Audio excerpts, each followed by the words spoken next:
Hey guys, welcome back to my channel. In today's video, I'm going to show you how to send money from Starling Bank. So if you want to send money to a friend, family member or another person, don't worry, it's quick and very easy. First open the Starling Bank on your phone and make sure you're logged into your account. On the home screen, tap account balance. This will open your transaction list. Then tap payment or pay someone. If the person is already having an account, just tap their name. If not, tap a new payee. Enter their full name, sort code, amount number. Double check the details to avoid mistake. Enter the amount you want to send.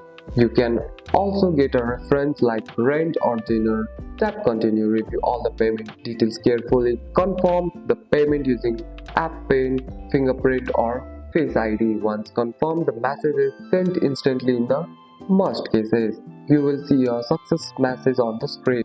And that's it. That's all for today's video guys. If you found this video helpful, drop a like and subscribe for more videos. Thanks for watching. See you in the next one.